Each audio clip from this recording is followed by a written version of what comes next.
संत बैठो, बाद में कहना। हाँ जी मस्तानी जी। सारे पापी मर जाएंगे, जितने हरि बन रहे हैं सब मर जाएंगे।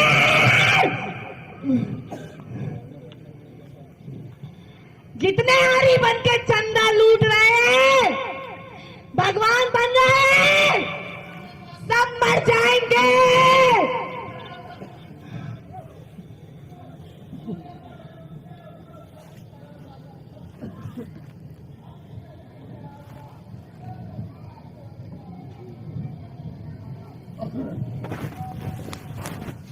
अरे बाद में बताओ, नाम देवता खामोश रहो। ये बोल रही है, इनको बोल रहे। हाँ भाई मस्तानी जी। खुद का आता पता तुझे चल नहीं रहा है, खुद तो मरा जा रहा है, हमारा हाथी भी चढ़ के आएगा। खुद की तो हड्डी हड्डी टूटती होगी, दिन रात बिस्तर लगा होगा, ये हाथी भी चढ़ के आएंगे। इनके लिए हाथी कौन लाएगा भैया?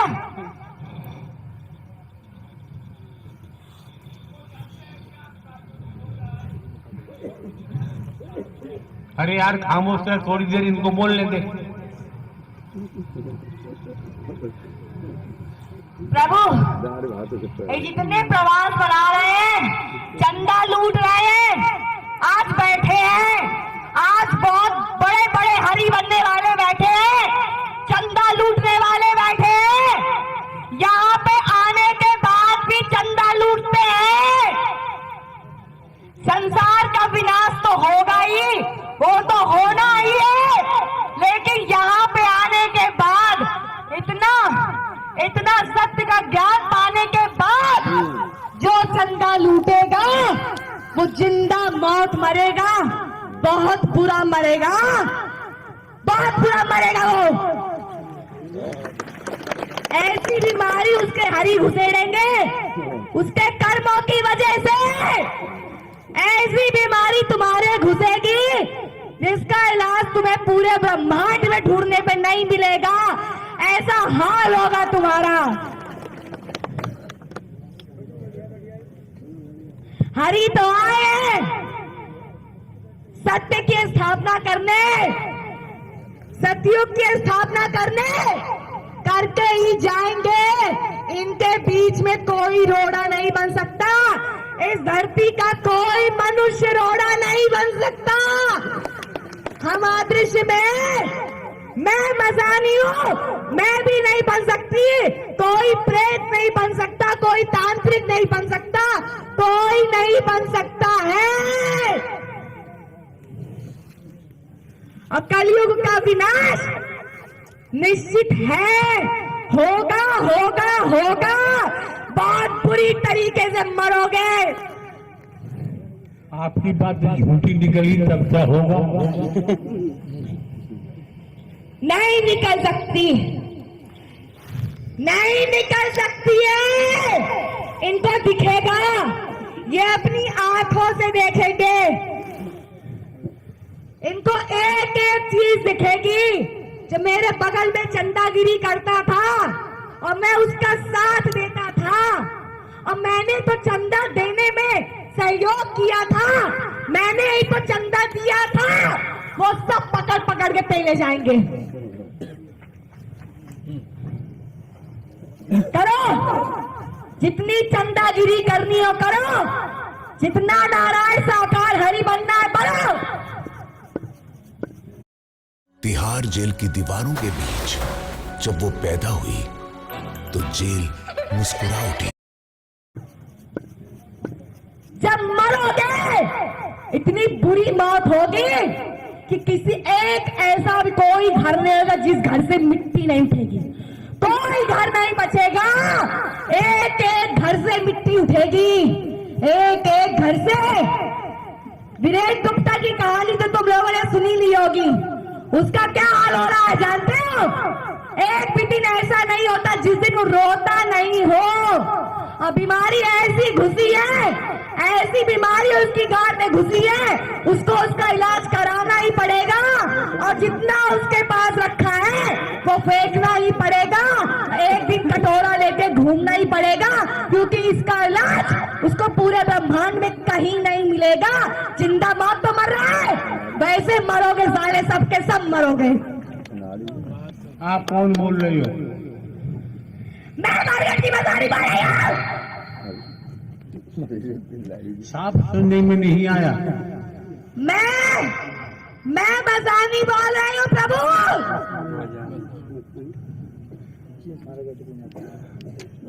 मारेंगे सारे तुम्हारे एक लाख।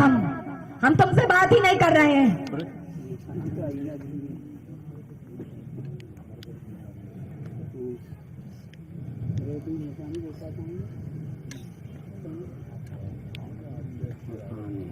फिर नाग देवता खामोश पड़े रहो थोड़ी देर यार।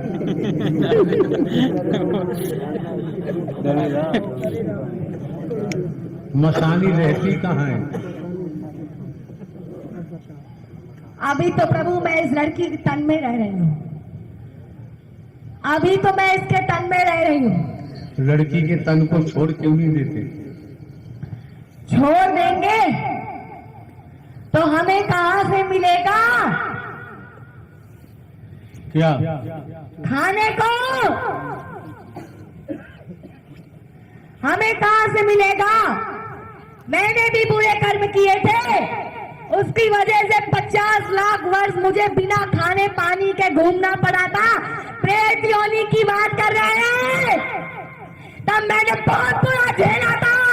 इसलिए मुझे पता चल चुका है कि प्रेत योनि को झेलना छोटी बात नहीं होती है। मेरी बुद्धि खुल गई जब मैंने झेला, तब मुझे पता लगा कि बहुत बुरा झेलना पड़ता है। जब मानो तब है, तब तो तुम झेल ही रहे हो बीमारी से, और मरने के बाद भी तुम्हें सुकून की प्राप्ति नहीं होती है। जो लोग कहते हैं फांसी लगाने के बाद मुझे संसार से छुटकारा मिल जाएगा, तब भी नहीं मिलता है। मसानी का रूप स्वरूप क्या होता है? मेरा रूप, मेरे लंबे लंबे नाखून हैं। मेरे शरीर से हमेशा खून निकलता रहता है।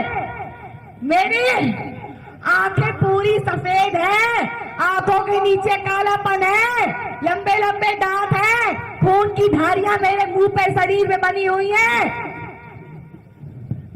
और बहुत सारे प्रेत मैं देखती हूँ करोड़ों की तादाद में नंगे घूमते रहते हैं। उनके लंबे लंबे बाल होते हैं पूरे शरीर में। यहाँ पर कितने हैं इस समय?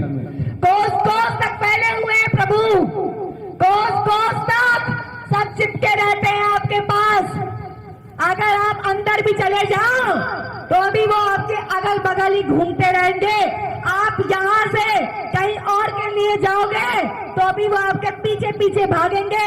मैंने देखा है जब प्रभु गाड़ी में बैठते हैं, उनके पीछे जितने तो भागते ही मानव रूप में, और कितने राक्षस भागते हैं वो तो मैंने देखा है। मैं भी भागती हूँ उन्हीं के बीच में। सब अपने उद्धार के लिए बैठे हैं प्रभु। एक बात बताओ मसानी जी, जानती हो तो जी हमें कितने समय तक इस शरीर से दुनिया में रहना पड़ेगा? हरि, आप सत्य की स्थापना करने आए हो, आप सतयुग की स्थापना करने आए हो।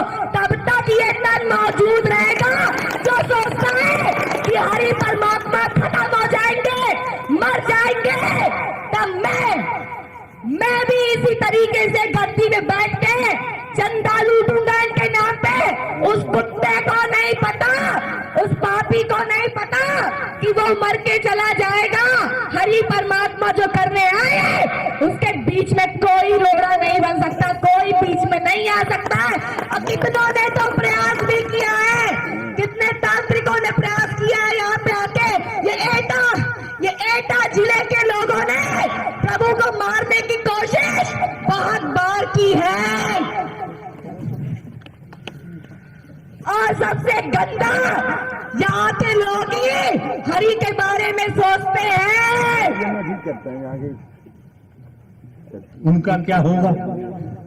बहुत बुरा मरेंगे। संसार तो मर ही रहा है, संसार तो मर ही रहा है, लेकिन तुम्हें ये जो दूसरा संसार मिला है, सत्य का साथ मिला है, इसमें आने के बाद, सबको जानने के बाद जो बदतमीजी कर रहा है वो उनसे भी बुरा खेलेगा, क्योंकि उन्हें तो कुछ नहीं मिल रहा, उन्हें तो अपनी कर्मों की वजह से कोई ज्ञान नहीं मिल रहा, और तुमने प्राप्त करने के बाद अगर तुम पाप वाले काम करते हो तो तुमसे बुरा कोई नहीं झेलेगा। एटा जिले के एक एक घर जानता है हरि को। हरि कौन है? सब कोई जानने के बाद, पहचानने के बाद कोई झुकना नहीं चाहता है। मस्तानी जी, जी हरि, संसार में हमारी दुश्मनी किसी से नहीं है और दोस्ती भी नहीं है। हरि, आपकी किसी से दुश्मनी नहीं है, लेकिन आपके पीछे बहुत सारे दुश्मन खड़े हैं, लेकिन उन्हें नहीं पता कि जिस दिन समय आएगा उस दिन उनका बचाव संभव नहीं है। बचेंगे नहीं, कट जाएंगे, मर जाएंगे, खत्म हो जाएंगे। एक समय ऐसा आएगा कि पंडित पकड़ पकड़ के तुम लोगों के शरीर को एक के ऊपर लाद लाद के फूंक देंगे, और जितनी सनातन धर्म की बात करते हो सब कुछ खत्म हो जाएगा। और नहीं भरोसा तो जाओ करोना काल देख के आओ, यही हुआ है, और इससे भी बम्पर दुर्गति होगी,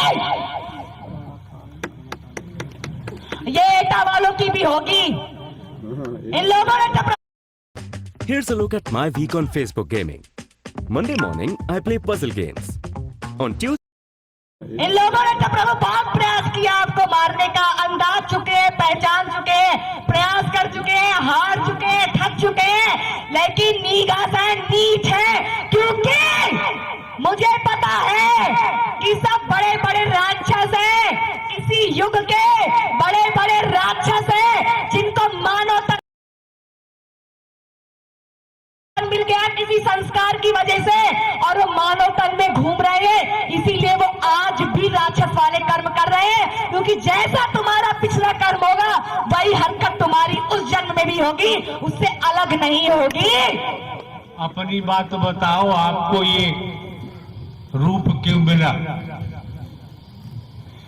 मैं अपने मानव तन में वैश्या का काम करती थी, मेरे पास 100 कोठे थे, बहुत गंदे काम करती थी मैं, दारू शराब मारना पीटना ये सब मेरे पूरे रग रग में घुसा हुआ था, मेरे एक एक खून में घुसा हुआ था।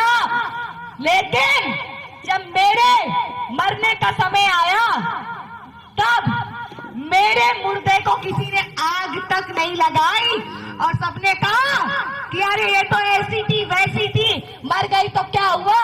तब जब मेरी प्राण वायु निकली और तब मैंने देखा कि हाँ सचमुच में होती है, कोई वायु हमारे शरीर में होती है, और एक सेकंड नहीं लगा मेरा वो मानव तन पूरा राक्षस में बदल गया, दर्द होने लगा, दिक्कत होने लगी। अब 50 लाख वर्ष तक मुझे कुछ खाने पीने को भी नहीं मिला, और मैं रोज देखती थी करोड़ों की तादाद में प्रेत अपना पेट लेके रो रहे हैं, लेकिन किसी को कुछ नसीब नहीं हो रहा है। तभी हमें जब शरीर मिलता है तो हम शरीर छोड़ने को तैयार नहीं होते हैं।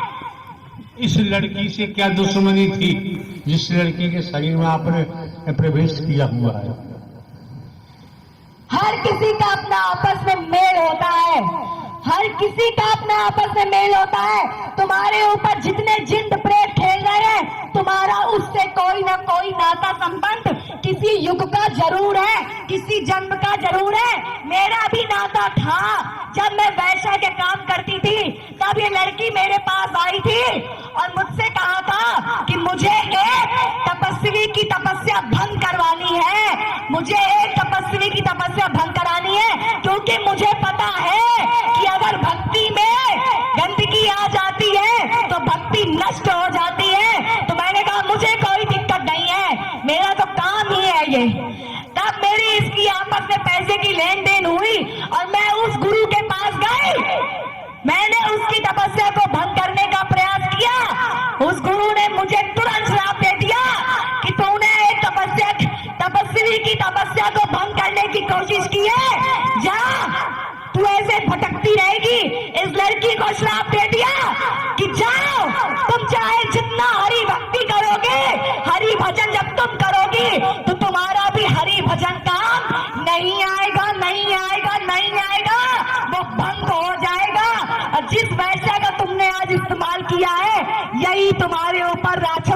चलेगी, और जब तुम हरि का नाम लोगी तो यही तुम्हारी भक्ति को बंद करेगी।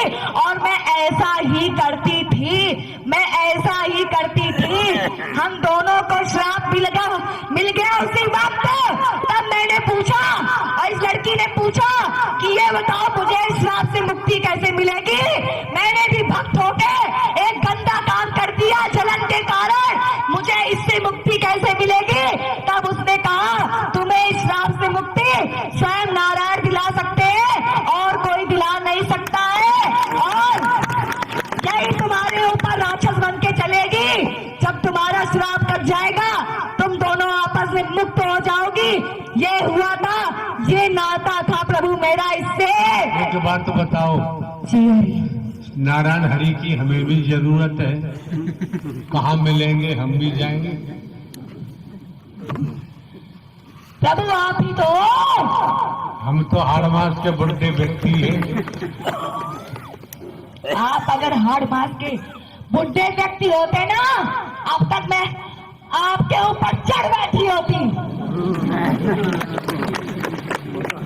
अगर आप बूढ़े व्यक्ति होते तो मैं आपके ऊपर चढ़ बैठी होती, क्योंकि जितने भी गुरु उस लड़की को ठीक करने आए थे मैं उनके ऊपर ही चढ़ जाती थी। जो जिंद प्रेत लेके चलते थे छीन लेती थी, उनको अपने कदमों में गिरा देती थी, वो रोने लगता था।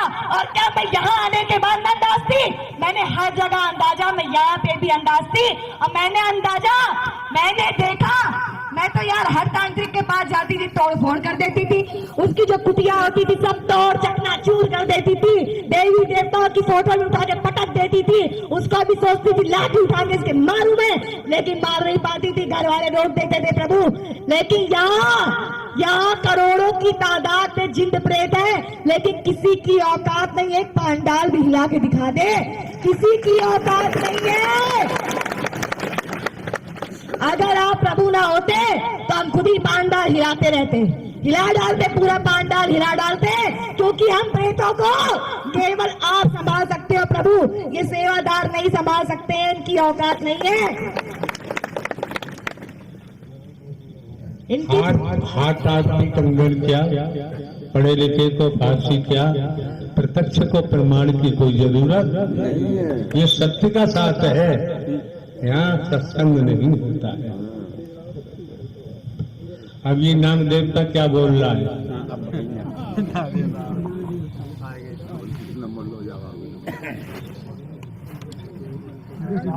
वेद से बोलो नारायण साकार हरि की संपूर्ण विमान में सदा सदा के जय जयकार। प्रभु जी मैंने जब कान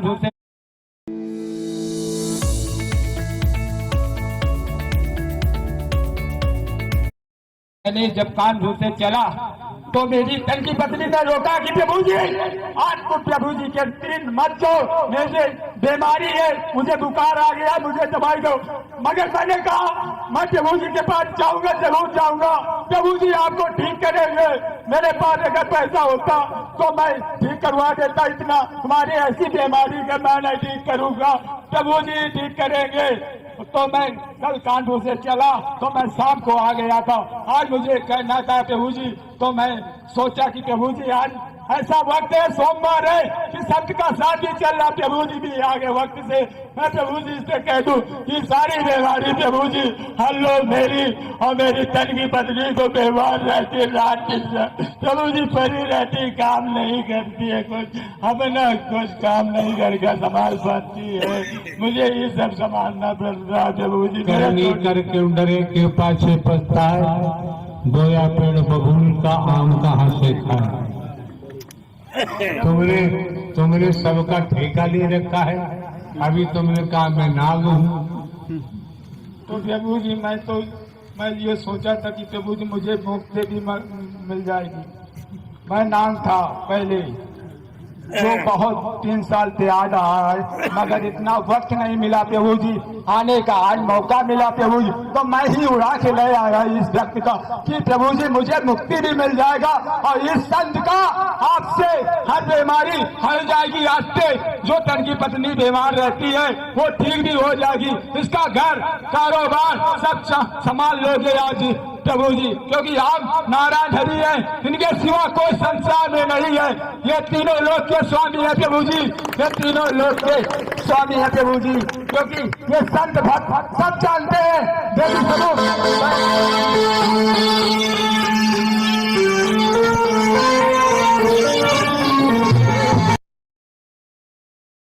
भक्त समझता है, वेद वेदता समझता है, लेकिन व्यक्तिगत स्वार्थ के कारण झूठ बोलता है, झूठ ही बोलता जाता है। ईमानदारी वाली बात तो है ही नहीं। ईमानदारी निष्ठा तो है ही नहीं। झूठ ही बिछौना है, झूठ ही खाना है, झूठ ही बोलना है, झूठ ही चारपाई है।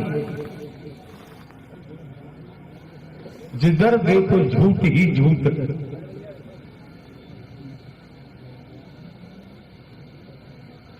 अपराध पर अंकुश लगाया जा सकता है, उसके लिए सरकार ने पुलिस विभाग बनाया है, इंटेलिजेंस बनाया है, सीबीआई है, सीबीसीआईडी है, सीआईडी है, तमाम विभाग है। अपराधों को रोका जा सकता है, पकड़ा जा सकता है, लेकिन ये झूठ का जो मामला है, विज्ञान के तौर पर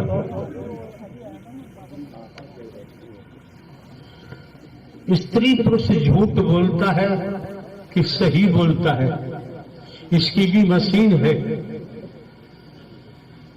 जब मशीन के सामने ले जाया जाता है तो मशीन झूठ और सच के बारे में बताती है।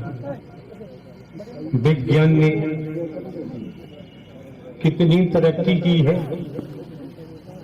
विज्ञान ने कितना विकास किया है। झूठ सच को भी पकड़ने वाली मशीन है, लेकिन हम ये क्यों नहीं समझते? वेद हैं, शास्त्र हैं, पुराण हैं, धर्म ग्रंथ हैं, मंदिर हैं, मस्जिद हैं, गुरुद्वारे हैं, गिरजाघर हैं, कथावाचकों की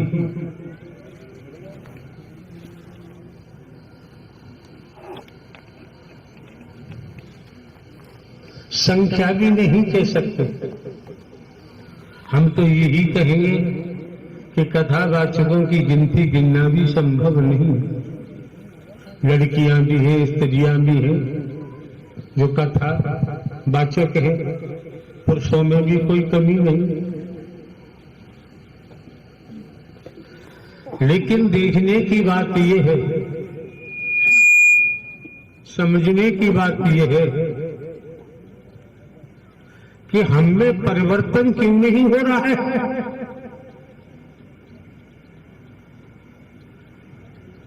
हमें बदलाव क्यों नहीं हो रहा? हमारे हाथ में माइक है, फिर भी हमें बदलाव नहीं हो रहा, फिर भी हम कुछ समझने सोचने को तैयार नहीं। क्या मजे की बात है? किराया भाड़ा खर्च करके क्यों आते हो भाई? महंगाई का जमाना है। जिससे बात करो वो अपने को डबल एमए पोस्ट ग्रेजुएट से कम नहीं बताता, पीएचडी बताता है, एलएलबी बताता है, एलएलएम बताता है, एमबीबीएस एमडी है, सर्जन है, एमडी है, इंजीनियर है, कोई कमी नहीं है।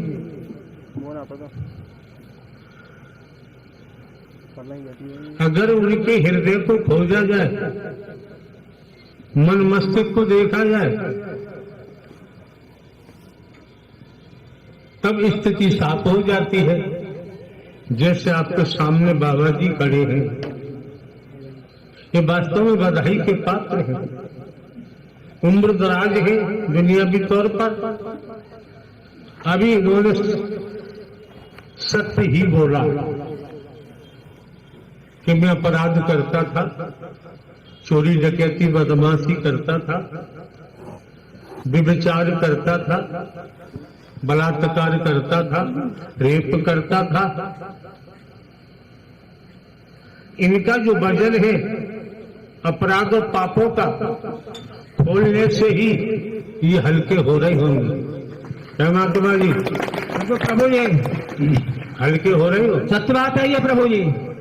और इस पाप को अपराधों को दबाए बैठे रहे तो भारी होते जाएंगे। कैसे भारी? एक लिहाफ है, 20 लिहाफ बांध दो और व्यक्ति उठा करके 20 लिहाफ को लेकर